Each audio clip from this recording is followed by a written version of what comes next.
Great. Good evening. I'm now calling the Tuesday, November 21st, 2023, regular meeting of Los Altos Hills County Fire District Board of Commissioners to order.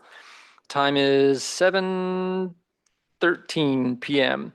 Please note we're conducting a hybrid meeting, which allows staff and members of the public to attend this meeting via virtual teleconference. The hybrid meeting will be video recorded and posted on the district's website. Because we are video conferencing, we will follow a strict protocol for the benefit of the recording. I will indicate when commissioners, staff, presenters, and the public will provide comments. If you have called into the meeting and are not using a webcam, please state your name prior to providing your comment for the benefit of the recording. And please practice considerate video conferencing etiquette by muting your line when you're not speaking and limiting distractive behavior on camera. District Clerk Vargas, please conduct a roll call. Okay, Commissioners, I will be conducting all roll call this evening in the same order. Please remember the order so that you are prepared to provide your comment or vote. President Spreen? Here. Vice President Sherlock? Here. Commissioner Basigi? Here. Commissioner McDonald? Here. Commissioner Tonka? Commissioner Tyson? Here. Commissioner Warren? Here. And we have 6 commissioners present. For the benefit of the recording, I will also conduct a presenters, consultants, and staff roll call. Municipal Resource Group Strategic Planning Consultant Scott? Here. Assistant Fire Chief Glass? Good evening, President. Community Education and Risk Reduction Manager Gluhan? Present. Programs Planning and Grants Manager Woods? Present. Technical Analyst / Project Manager Cronin? Present. Program Operations Manager Russell? Present. Sorry, I didn't get to look at the who's here. General Analyst Georgie, I believe is, oh, there she is. Hope you're feeling good. Field Manager Harmon? Here. Technical Analyst Martinez? Here. Finance Manager Morreale? Here, present. General Manager Logan? Present. And Deputy County Counsel Forbath. Present. Okay, presenters, consultants, and staff are accounted for. Thank you, District Clerk Vargas. We'll now move on to item 2, my remarks. I will keep this very short, but I want to remark that this is a very weird meeting because, as you know, here we are. We thank everyone for being here on a holiday weekend, which just happens to fall on. And as we mentioned in the last meeting, we will try to keep this to the point. But each of these meetings are for conducting business. And we have 2 very important pieces of business here, but it's all being conducted with recognizing that people's time is very valuable in a holiday period. It's also being conducted recognizing that we traditionally cancel our December meeting. So we really have a lot of business we really want to get done now. I'll talk a little more about the budget aspect of that when we come to it, but that's one of the reasons why this is important for us to get these things done here. That's why the consent agenda is one of the longest ones you will have seen, including all the reports, and I thank all the staff and so forth for putting the reports there. I assume they don't mind not presenting them tonight and just putting them there. So that's why it is a bit unique, but I hope people will make sure they look over them because the reports have a lot of stuff going on. Just like every month when we hear the reports of how much stuff's going on, it's all in there and there's still a lot of stuff going on. So please take your time to go look through that when you get some time. I'll talk more about the budget in a minute, but that's why this is weird, and we'll move on to the important business. So that being said, let's move on to item 3, public comment. Persons wishing to address the commission on any subject not on the agenda may do so now. Please note, however, the commission is not able to undertake extended discussion or action tonight on items not on the agenda. Items may be referred to staff for appropriate action, which may include placement on the next available agenda. District policy is to limit public testimony to 3 minutes per speaker unless the number of speakers requires me to impose shorter time limits. Do we have any public comment on items not on the agenda? Seeing none in the I'm House. not seeing any online. Great, thank you. We'll move on to item 4, agenda amendments and changes. Are there any comments from staff or changes to the agenda? Seeing none, any commissioners like to make any changes? I just wanted to clarify because I had the pleasure of reading all these documents and then I thought, wait a minute, they're all on consent. So I understand now this is a deliberate attempt, but your expectation is to abbreviate this meeting due to the holiday. Yes. Am I understanding? And that in the future we would expect to see more of this. Correct. This is unusual and will not be the norm. Okay. All right. Now I understand. Thank you. Okay. Excellent. Thanks. I appreciate the clarification. Let's see. No changes proposed. Let's see. Since there are no proposed changes to the order agenda, we'll move on to item 5, the consent calendar. Are there any items or comments from staff on any of the consent items? Seeing none. Any questions from the commissioners on any of the consent items? Seeing none, I will entertain a motion. Will the commissioner making the motion and seconding please state their names? Warren moves to adopt the consent calendar. Sherlock seconds. Thank you both. The item's open for discussion. Any discussion from the commission? Not expecting any. Great. So now let's move on to public comment on the items. I see we have one here. Yes, thank you, Alan Epstein. I live in the district. I appreciate the motivation to try and make the meeting short because it's a holiday time, but there are some items that are of significance on the consent calendar that it would have been interesting to have had some discussion or hear some comments about. The Fire Safe Council agreement for $1 million basically for half of a year, whereas the last contract was a little over $1 million for an entire year. I should point out that the contract includes basically full-time staffing to the tune of $232,000. So in addition to the staff that the district has, in essence, the district is hiring full-time staff at the Fire Safe Council to the tune of $470,000 a year. I should also point out that Exhibit E would be better if it was identified as 2024 instead of 2023. And I'll point out that there's no personnel rates associated with this contract, and under the terms of the agreement, then all of the personnel charges would be at the last year's rate. I don't know if that's what the intent of the parties were, but that's what the nature of the contract says. The Community Wildfire Protection Plan obviously is a very important document, and I think it was very well done, but I also think there's some opportunities for comments there. And I would have liked to have heard from the chief what's going on with the $2 million fire truck, which the district went to all the trouble to order, but now appears not in the 2023 or 2024. And it isn't clear whether it's even in the 2025 budget. So I would have been interested in hearing what was going on with that. Thank you very much. Okay. Appreciate the questions. I don't know if we want to, in terms of the Fire Safe Council, I believe that we're really ramping up what we're doing with them. I don't want to put you on the spot. Eugenia, do you have any comments on that in terms of the expanded contract? Yes, thank you.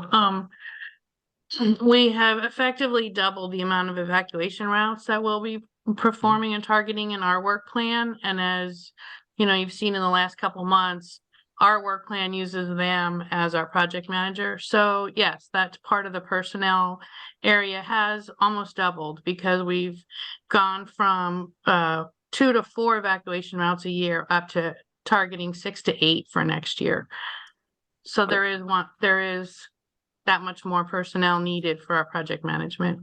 Great. Thank you very much. Appreciate that. And we'll take the other questions offline to come back to you at our next meeting. Let's see. Any other comments? Are they online? Not seeing of any. I have one more. Eugenia. Oh, yes, please.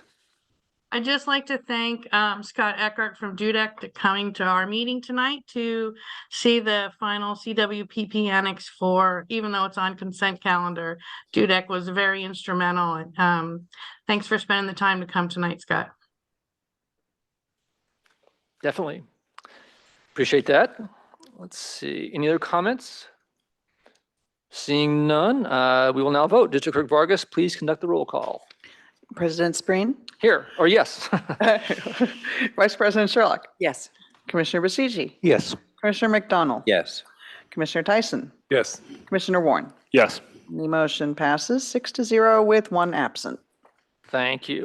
Now moving on to item 6, receiving the fiscal year 2024-25 draft budget. And here's where I will calm down the sense of any rushing, because this is really a key thing for us and what we spend our business doing, and a lot of work has gone into this. And so we've tried to balance what we need from the commission tonight in the current time with the significance of what needs to be discussed. I will mention that the ad hoc subcommittee for the budget, which is myself, Commissioner McConnell and Basigi, met with the group earlier in a public meeting. I had a chance to go through this and learned a lot. And what we everyone needs to understand the schedule that because things happen quickly, and by the way, we have a representative from OBA, the county here, which we're very pleased to have. Things happen quickly come January, and by not having the summer meeting, that means come January, we need to be able to approve a draft budget. There'll also be chances for changes after that, but we really want to be able, every commissioner to feel comfortable approving drafts of the detailed numbers. So that means now we want to make sure we leave tonight with everyone feeling comfortable. They've given appropriate time, not rushed, to say, what are the decision points that are going into this year's budget? What's driving it? Years past, it would be us starting bottom up and just picking numbers in cells and sort of adding it up. As you've seen over the years, we've really evolved into a much more top-down, strategy-directed process. And you're going to see that again, and even more so with very delineated, here are the decision points that directed what made this budget proposal what it is. And that's what we want to focus on tonight, so that when you leave here, you can feel comfortable that you've seen, oh, here's what they had to decide, here are the levers that had to be pulled or pushed to be increased or decreased, and why, so that you feel comfortable with that, and we get a chance to discuss that. So we don't have to go in and say, hey, should it be 45,000 or 47,000? We really need to be saying, is that what should have gone up, or should that have gone down, or where should the emphasis be? So that's what today is for, and there should be no sense of rushing for it. But the nice thing is it's really a top-down approach to this for our decision-making on the budget as well. So that's the goal here. And with that, I'm going to pass this off to Finance Manager Morale for a presentation. Okay, President Spreen and members of the commission, it's a pleasure to present the draft budget for fiscal year 24-25. As President Spreen mentioned, we met on August 14th with the subcommittee, and we went through a fairly detailed review of the budget. And this evening, my goal is to present highlights, to give you a summary of the expenditures, give you a summary of the revenues. But really, we want to focus in on the decision points, because when you look at our budgets this year, last year, they're relatively the same, but at the same time, there are some key initiatives that will emanate through changes in dollars, and that's what I hope to communicate to you this particular evening. And next slide, Corey. We started last year with themes. It was a really big moment to discuss last year's theme of the budget. And our theme, as we mentioned last year, was to request those resources that we need to get the job done. That was the theme last year. And we've evolved on that theme this year. We've still kept that momentum, if you will, and fiscal strength, life and property safety, regionalization continue. But at the same time, this year we put a focus on what you received at the last commission meeting, which was the work plan. We wanted to put the work plan into effect as much as possible. We kept that as our focal point this year. I have to give thanks to the commission for the strategic plan, which came several months ago, and that was really the underpinning of what we've done. You'll also see, and you won't see much of it tonight, but I can tell you it was part of the budget process, service or area organization. We talked much with our service area managers this year, in particular, Denise Gluhan, Victoria Bebe, and Eugenia. And we really focused in on the deliverables that are present in the work plan. So that was part of the discussion this year internally. You'll see as we present budgets in the future, you'll see more of that breakdown by service area. And also, we want to leverage resources as much as possible this year. So these were those added themes that we put into the puzzle this particular year. And next slide, please. We had, when we took the approach, we sat down with General Manager Logan, and we talked about, and the service area managers, and we talked about what we really wanted to do. And again, aligning the budget with our work plan was critical to our process this year. So I urge the community and everyone looking at our budget to look at our work plan, because it really was a guiding force for us. We wanted to look at also making sure we put money on those programs that have gained synergy. And you'll see when we look at the program budgets in particular, the projects and program budgets, we put dollars into those programs in particular that we've seen great momentum on. So that was also one of the objectives this year. We moderated funding this year. If there were trends that we saw in the past where we weren't quite spending the dollars and it wasn't a program that had particular great momentum, we moderated the budget where we could. And the objective there was to make sure that we lessen the gap between budget projections and end of year actuals. That was part of it as well. Moderation was part of it. But at the same time, as you'll see, especially on the I-280 project, and when you look at that particular contract, we want to leverage contract services as much as possible. Because quite honestly, we're a very small staff. I was mentioning to our OBA representative, who's so pleased that you're here tonight, Mr. David Ross Da Silva, that if you go back 2-3 years ago, we were 3 to 4 staff members. We now have authorization for 10, but on an unfilled basis, we're around 6 or 7. And you consider the amount of work to be done, leveraging contracts is critical to what we do in contract services. So that was also a focus. At the same time, we are an emergency response district, and so we also want to allow for the unknowns. So we have to have those contingencies in the budget that allow for the unknowns in the case of disaster.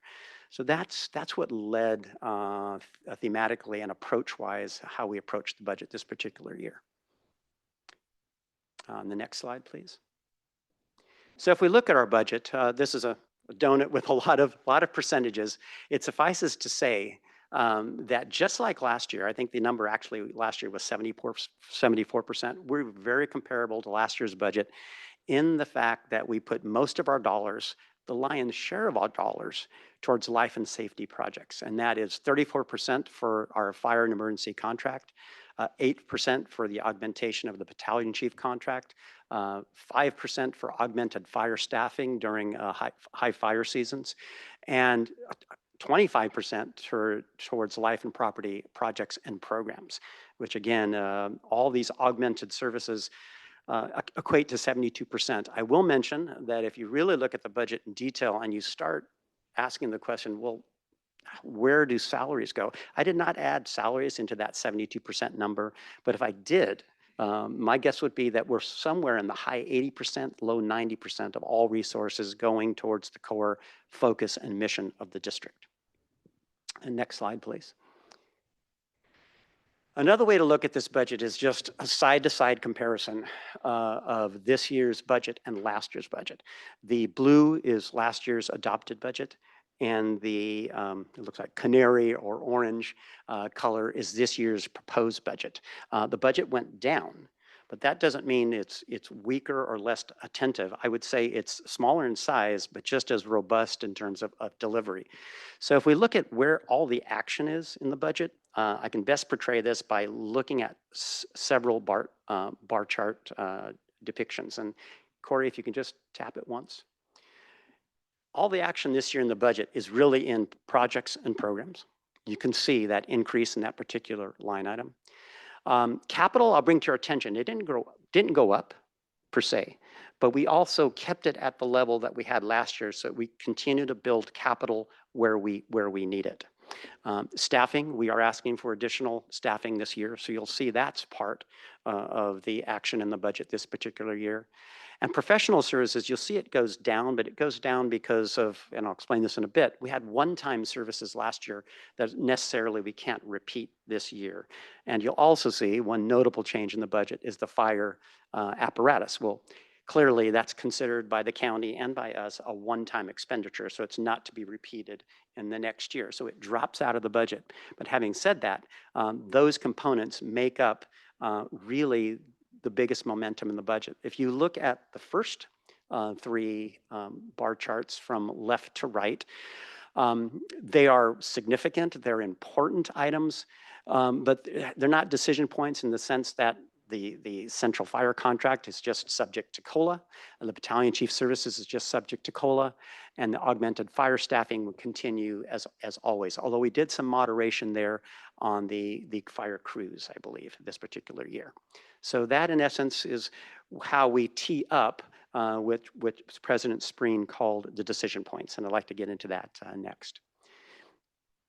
So what are these decision points? Before I show you them in detail, it really revolves around projects, staffing, and capital. And the projects in particular I want to bring to your attention this year is the I-280. If we can go back to that screen, the chipping and debris removal project, that has gained tremendous synergy, as you can see when you look at the Fire Safe Council contract. evacuation routes. And I'll mention HIZ as well. Even though you don't see an increase in there, we kept it level with last year. The HIZ is an important program that we want to see take off, and we're going to be putting a lot of effort and momentum into that this year as well. Staffing clearly is a request that's in this budget. We're asking for 3.5 additional staff members. And capital, I put that in there because it's worth that discussion as to what are we asking for in terms of capital. And for the benefit of the audience, 2 years, if you go back more than 2 years ago, we did not break out capital in our budget. We have started to do that now. So you can clearly see where that capital is being asked for in terms of funding. So let's get to decision points. The first one is this, and it's the programs and projects side-by-side comparison between years. We are going up in programs and projects by $915,000, almost $1 million. And if you look at the highlighted areas, you'll see where most of the increases are. The debris space chipping, we are going up $380,000 on that. The evacuation routes, an additional $315,000. And maybe one of the biggest items of discussion this year in terms of projects is the I-280. And the I-280 really is the project this year that affected the budget mostly in terms of our request for resources, our leveraging of contract services, our request for staffing. The I-280 project really affected immensely. And what you're not seeing on this schedule, if you look at the I-280 project, is that it really is at this point, and we don't have a final number yet, but we have our original estimates that we're going to refine over the next several months. It's really about a $6 million project over the course of the next 3 years. What you're seeing in this particular year's budget is $1 million. And if you look at the current year budget, 23-24, you will see that we have $200,000 to initiate that planning. So this budget presumes internal funding. It presumes that we're going to run this project internally, and this, kick starts from a numeric standpoint that process for you. Where you do see some bracketed red highlighted items, that's the moderation I was talking about. We moderated project contingencies a bit. We brought it down by $125,000. We moderated emergency access roads, kind of brought it down to where we're in line with actuals. And I think we moderated the hydrants a bit as well, in line with actuals. So that's some of the moderation that you see going on with the budget. So this is what I call decision point number one. It doesn't have to be number one in your discussions, but it's what we put first because we thought it was an important item of that affected our budget discussions. Next slide, please. Additional staffing, I won't go through each item here, but we are asking for 3.5 additional FTEs. That's made up of 2.5 new positions, and the enhancement of the events coordinator and the reclassification of the grant specialist to an IHFR specialist. And if you look at the type of positions here, you can see that I-280 and the advancement of the HIZ and those programs was really the focus of these positions as well. And so that's what we're asking for in terms of staffing. That's decision point number two. The next slide will bring you to decision point number three. There's not large dollars here, relatively speaking, but it's my position that whenever we ask for capital, we should be completely transparent and let you know what those capital requests are. There's a couple things going on here. If I can bring your attention to the largest dollar amount on this slide, it's the $250,000. We are putting a placeholder in the budget for a AI fire detection funding. We will be collaborating with the county. I know the county is looking at this in particular. General Manager Logan has had those discussions preliminarily. We're putting a placeholder in this budget to help fund that if the county decides to move ahead with that type of technology. And for that portion that benefits our district. So I can't tell you if that's too little, too much. Initially, we based that upon, an original estimate of how much cameras cost per camera. When you look at something like this, we thought $250,000 is a good start. And that's what we started. Other things you'll see here that is not big dollar amounts, but important from a technology standpoint, is a document management system.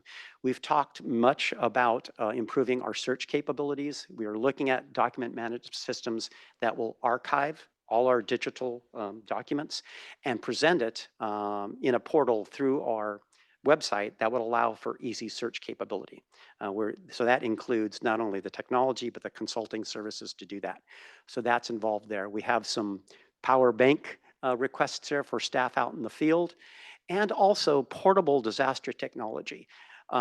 That idea is evolving. The concept of having technology in a center, if it's not an EOC type of center, but if we needed to bring staff together, be in a common place, we needed terminals, laptops to be able to communicate.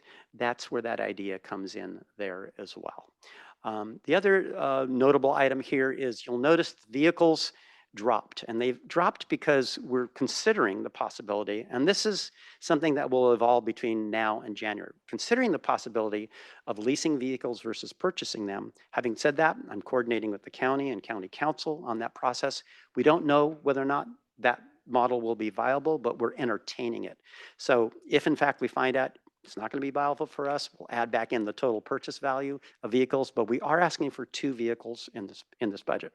We're asking for an additional F-150, and we're asking for a small SUV to help the community education program as well, as they get more involved at HIZ, outreach to the community. Having that vehicle available to someone would be a great benefit as well. So there are 2 vehicles being requested. Even the dollar amounts are presented in a lease amount. What's not on this page is any dollar quantification of what may come out of the facility study. We have dollars in the current budget for a facility study, $150,000. We don't know what the result of that will be. And so we don't have enough data to put that into the budget at this time. Maybe we will have more data by the time we adopt the budget, not sure. But it's not there, but we know that it's a potential future item. The same goes for the parcel study. Insofar that we don't have that information yet, we haven't put aside that contingency. Certainly we have large reserves, but we haven't dedicated an amount for that as of yet. Lastly, if the next slide, there are other line items of note. They come from a variety of categories, but the main item I wanted to bring to your attention is number 1. Eugenia has brought to the surface $100,000 for the performance of a district-wide EIR, and it's an innovative idea to essentially support the CWPP and the IHFR programs by doing a district-wide EHR, so that as you progress on those programs and projects, you've already covered those bases. So we did put that dollar amount in the budget. You'll see an increase in insurance, not only because of staffing, but also because we spent a lot of time with workers' comp in particular this year, and workers' comp rates are going up as staff is being reclassified into more areas. Those rates are coming in higher. So we bumped the insurance rates both for liability and workers' comp this year as well. As we had last year, we have a placeholder for benefits. We have not seen the end result of that study yet. That will be coming over the next 6 months, but we continue to have that benefits placeholder in the budget. And we have a $150,000 market contingency for hiring. And the way I explain that is it is a very tough hiring market. As we hire people and try to retain people, that's not in their individual salary line items, but it's in there as a placeholder to be used as needed for ultimate transparency. So we've done that as well. That in essence are the other line items that come out of the budget. And in the end result, the next slide, this is a busy schedule, but I have to show it because I'm an accountant, and it has fund balances and all those things that you would expect to see on a financial report. I will say here that if we really had to look at this, I can bring to your attention the highlights in a color-coded fashion.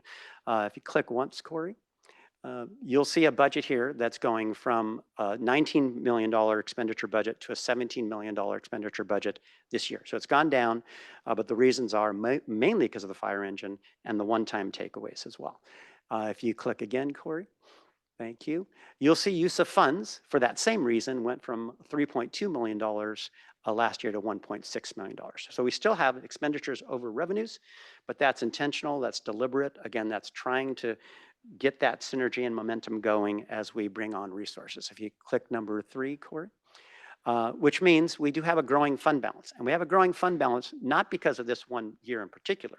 We have a growing fund balance because of the audit that we brought to your attention a couple months ago, where we did extremely well in the audit and we came in with over a $4 million surplus. You're seeing that flow into these budget projections now. So if I compared the fund balance, this budget, relative to what we estimated last budget, we certainly have more fund balance and it continues to grow. Again, Corey, again, the main items here are to look at is FTEs. Next, Corey. It would be fire contract services. Again, that didn't go up, but I wanted to bring to your attention the fire contract services because we can't underline enough the importance of the fact that we never compromise our fire and emergency services. So that contract is ongoing. We kept the COLA in there. It's fully funded. That's never been moderated in any way, and that continues here. Next, Corey. Projects and programs. That's where all the action is. Again, additional $1 million. And lastly, Corey, the last slide. And this is why these items in orange, really the one-time takeaways is the fire truck, fire facility study, a website, which we hope to complete this year, and an HR study. I want to bring to the Commission's attention that insofar that we do not spend these items this year, we have started discussions with the county that we would request a rollover of these funds into next year's budget. And how that will evolve is that if nothing were to change in the budget as we're presenting to you this evening, and we pass a budget that is $17 million, should the county agree that they will allow us to roll forward next year, after we adopt the budget, they will then add back in those roll forwards sometime in July or August of next year. So we're starting discussions with the county. They've indicated the viability of that approach. It's something different. We've not done it before, but it really works well because it doesn't mix the 2 years together and it keeps intact our original requests. So these items we'll let you know by January and February when we meet next how they're evolving. For sure, the fire truck will be a roll forward. We know that. It won't be funded this year. And so that's for sure. The others, we'll see how those evolve. So with that, I will leave the Commission with this last slide, which kind of talks about decision points, and we look forward to your questions and comments. Wow, thank you so much. I'll open it to anyone who wants to comment. Tell me, I'm interested in your reactions. Please, George. Thank you for the presentation. That was very clear. It was very interesting to read ahead of time. I have questions along 2 lines.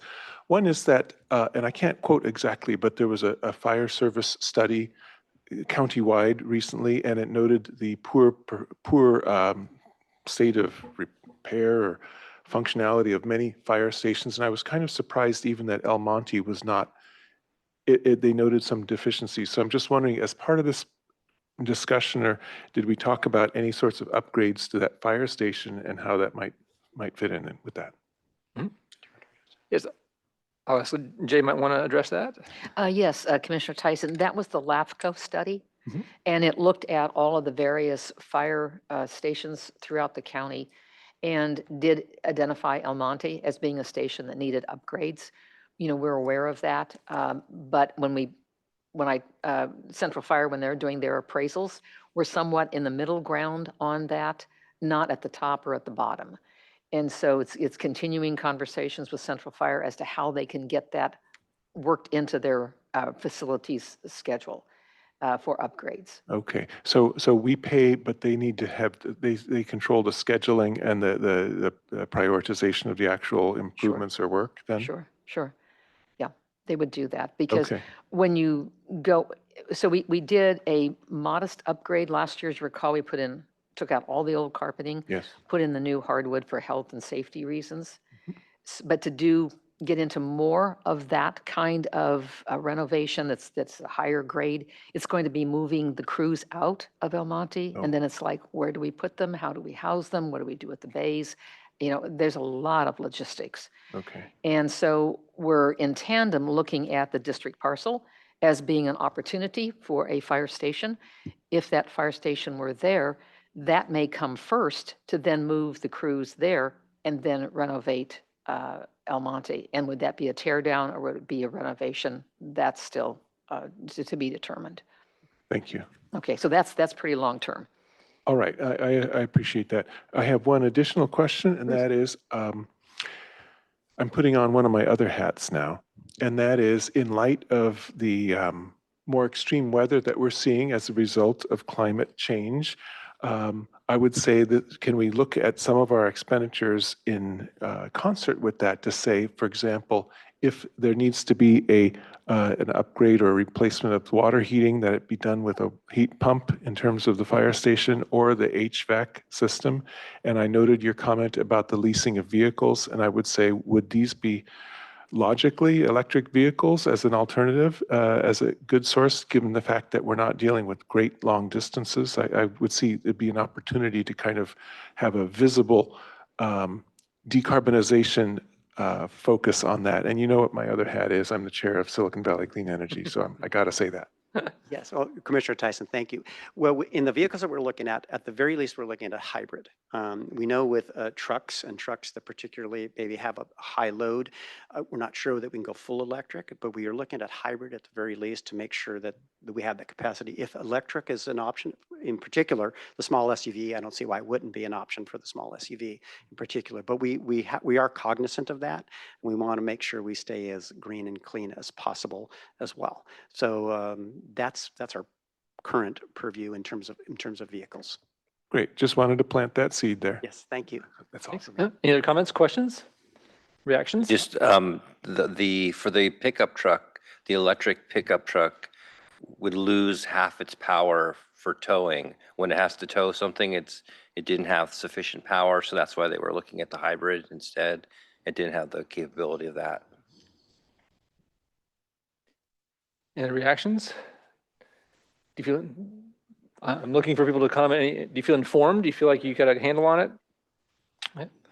No, this is a great presentation, and especially here at the end of November to have this as opposed to the panic in January. Right. Exactly. Exactly. So thank you. Thank you. Great. Anything else? Okay. Next, I guess we'll need public comment on this. I assume there would be. Great.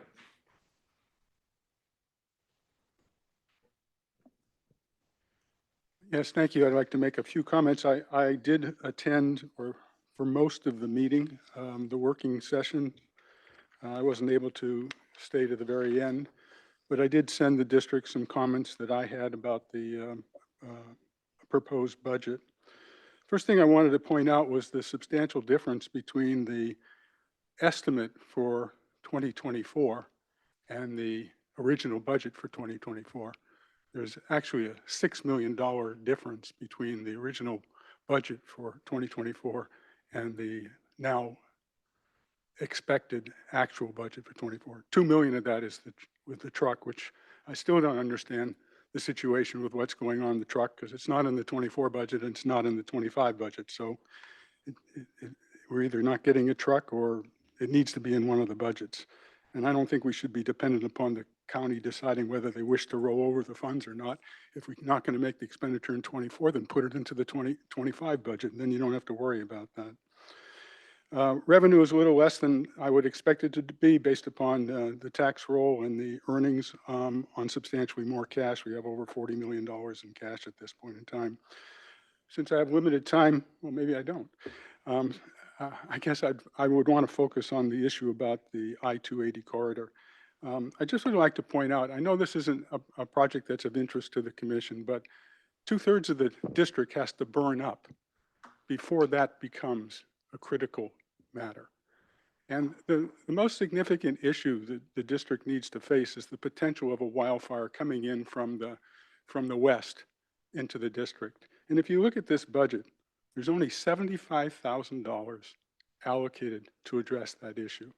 And I look at the balance, you're going to spend $6 million to clean up I-280 and $75,000 to address the risk of wildfire coming in from the west. And in my mind, it just is far too little money involved in that.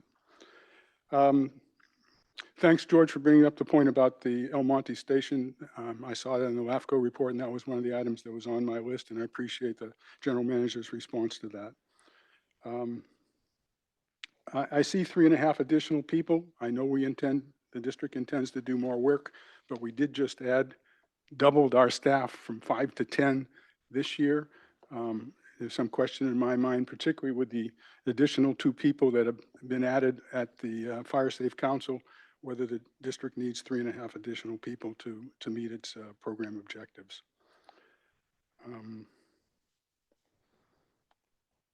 I guess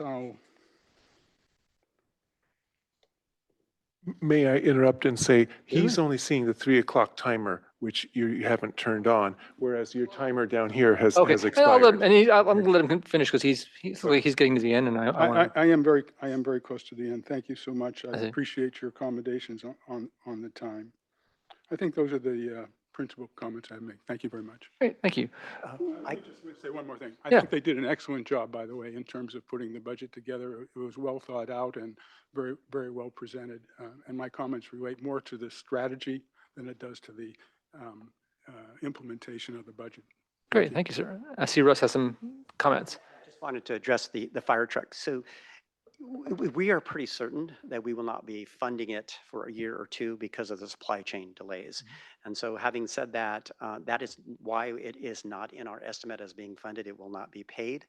So I'm trying to reflect a fund balance that is as accurate as possible. When we get the roll forward, the community member is correct.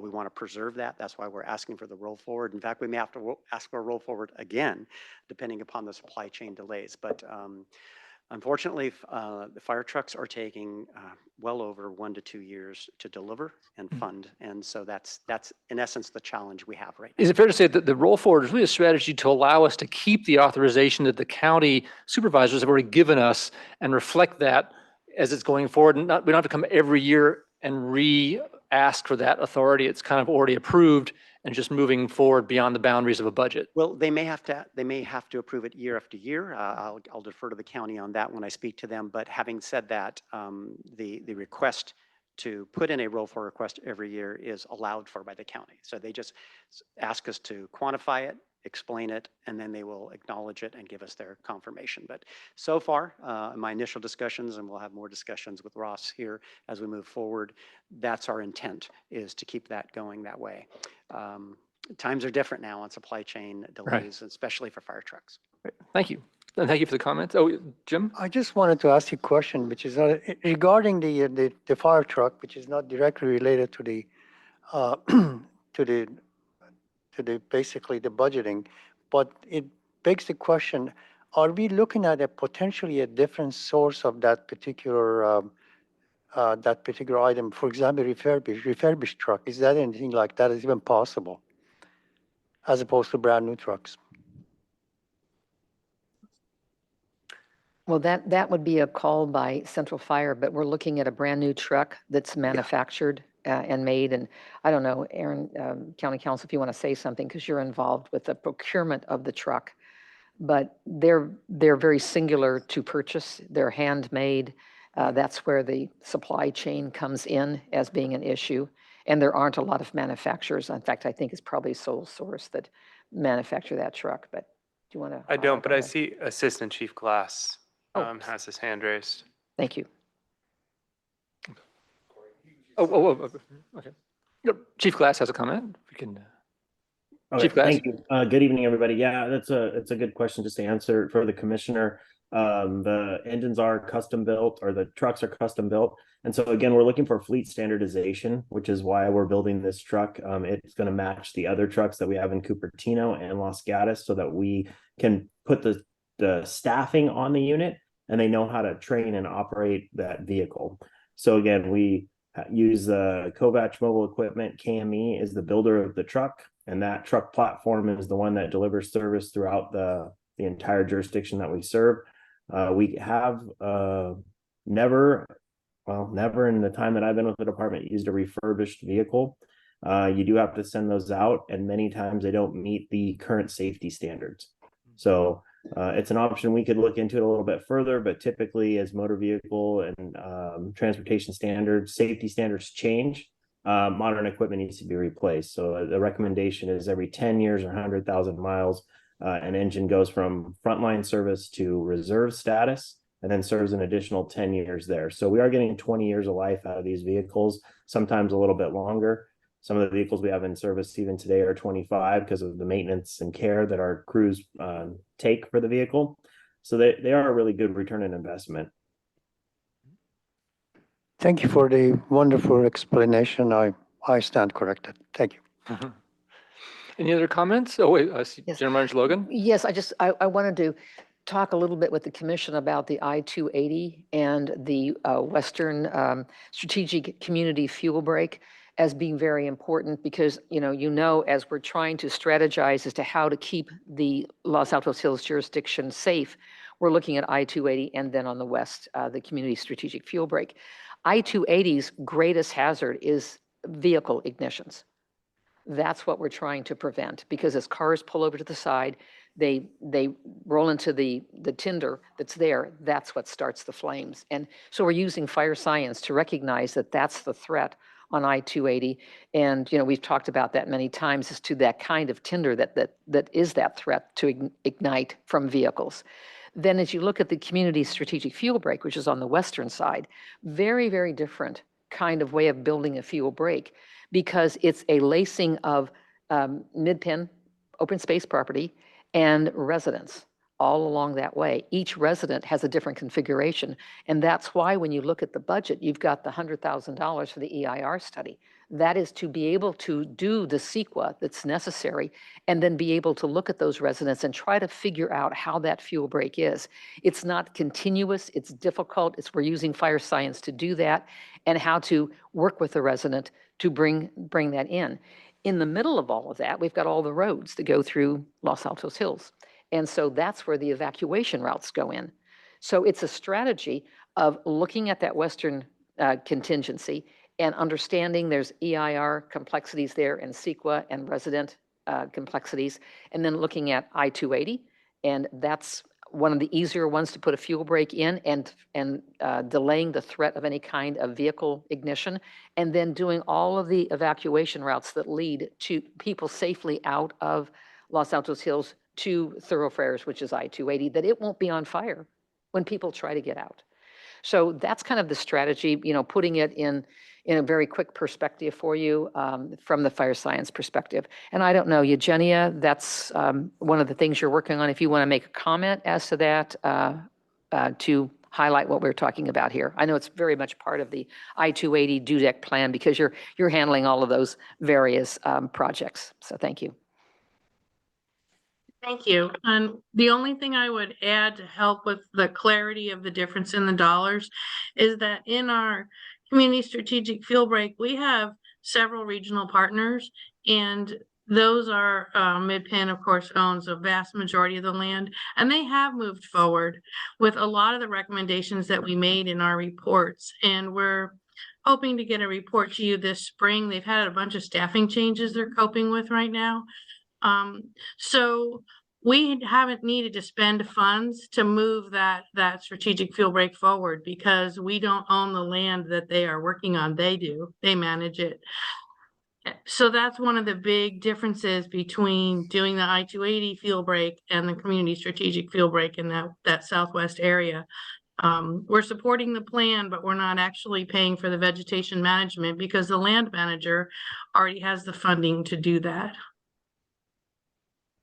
So hopefully that helps illuminate the difference, the big difference in the dollars.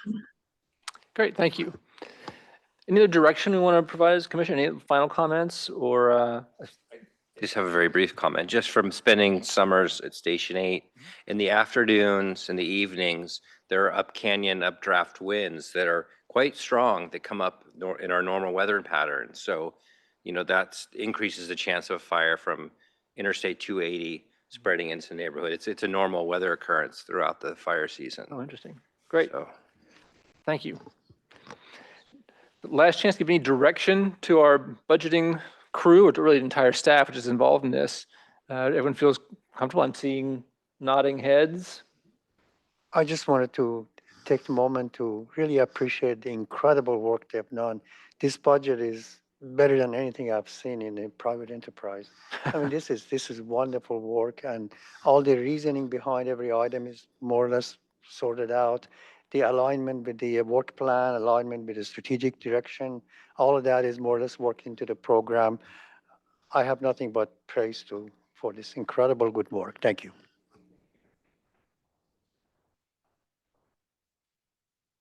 If I could acknowledge Corey Vargas as well, of course, all the service area managers, but Corey has been an integral part of this budget. She's not speaking tonight because she's running several terminals there, running the meeting, but we couldn't do this without Corey, so. Yeah, it's like has an octopus over there handling all the different Zooms and cameras and things. Well, great, thank you very much. I think we've got what we wanted out of this and achieved out of this, and look forward to a good January on that. Now moving on to item 7, personnel. This item provides for commission consideration of the general manager employment contract, which expires at the end of December 2023. Previously, the commission conducted a performance evaluation of the general manager, completing that process in June of this year. The staff report in the packet provides the employment contract history. The commission recognizes the continuing outstanding performance of the general manager. This year has been particularly superb with the generation of this work plan, which we've been talking about throughout this budget discussion, and hiring of new employees to complement the outstanding staff at the district and the amazing amount of work that's been achieved this year. Now, what's missing from the posted amendment, which is the salary, I have a proposed update for that for the board's approval and public consideration, which is what we'll do in this next item. This comes out of our closed discussion where I found consensus of the board. And item 7 thus becomes the proposed Fifth Amendment to the General Manager Employment Agreement and revised position description, which are included in the agenda packet. California Government Code Section 54953, subsection C, paragraph 3, requires the commission to orally report a summary of the proposed compensation before taking final action to adopt that compensation, hereby approving the employment agreement. So I will read this and I will insert what we have approved by consensus for the commission consideration and public consideration. The proposed amendment to the at-will full-time exempt agreement extends the term to December 31, 2024. It updates the timing for the employee performance evaluation and includes the following compensation. Salary. The proposed amendment increases the annual salary by 16% from $224,000 to $260,000 beginning January 1st, 2024. Benefits. Under the proposed agreement, the position will receive certain benefits, including vacation accrual, effective January 1st, 2024. In addition to all previously accrued and unused vacation days, 15 days of vacation leave shall be provided per year. Sick leave of 24 hours per year, and effective January 1st, 2024, a vehicle stipend of $250 per month. As an exempt employee, the proposed amendment does not provide holiday pay, although the position shall not be expected to work on federal or California holidays unless required for district business needs. The proposed employment amendment does not provide medical benefits or retirement benefits. Are there any clarifying questions from the commission? Seeing none, and I'll see, council, have I offered everything I need to offer information-wise? Yes, I think so. Great, thank you. Let's see, I'll now entertain a motion for item 7, the Fifth Amendment to the General Manager Employment Agreement with Joanne Logan and revised General Manager position description. I'll look for a motion and a second. Warren moves to adopt the Fifth Amendment. Basiji seconds. Great, thank you both. Items open for discussion. Any more discussion from the commission? Seeing none. Any public comments on this item? Seeing none, great, thank you. In that case, we will now vote. District Clerk Vargas, please conduct a roll call. President Spreen. Yes. Vice President Sherlock. Yes. Commissioner Basiji. Yes. Commissioner McDonald. Yes. Commissioner Tyson. Emphatic yes. Oh, Commissioner Warren. And a wholehearted yes. All right. Does anybody want to restate their yeses? No. So the motion passes 6-0 with 1 absent. Thank you very much, and we thank you for a wonderful year, General Manager Logan, and we look forward to your consideration of this contract. I'm not asking you to do anything today, and with thank you. Thank you very much. Thank you. Moving on to item 8, commission member reports. This is an opportunity for commissioners to provide reports on any future agenda topics. Are there any comments from the commission? Okay, any public comment on this item? Not expecting any, not breaking with tradition on this one. Hearing none, moving on to item 8B, which is we'll approve the cancellation of December 19th, 2023 regular commission meeting. This item is to propose the cancellation of that meeting. I will entertain a motion for that. Tyson moves. And how about a second? Sherlock seconds. This is open for discussion. Any contention on this item from anybody? Any discussion? Okay, any public comment? No one wants to dare us to come in on December 24th? Okay. In that case, we will now vote. District Clerk Vargas, please conduct the roll call. Okay, President Spreen, Yes. Vice President Sherlock, Yes. Commissioner Basigi, Yes. Commissioner McDonald, Yes. Commissioner Tyson, Yes. Commissioner Warren. Yes. I was expecting an emphatic yes on that. Emphatic, so motion passes 6-0. Well, I noticed how quick he was to jump in there. Great. Thank you so much, everybody. So everyone will enjoy their December holidays. Now moving on to item 8C, which is to announce that the next regular commission meeting is scheduled for January 16th, 2024, in person and hybrid at the Town Hall Council Chambers, this very room. Any comments from the commission on that? Not expecting any. Any public comments on that scheduled item? Not expecting any. In that case, we move on to everyone's favorite item 9, adjournment. This concludes December 21st, 2023 regular meeting of the Los Altos Hills County Fire District. This meeting is adjourned at 8:09 p.m. District Clerk Vargas, please stop the recording.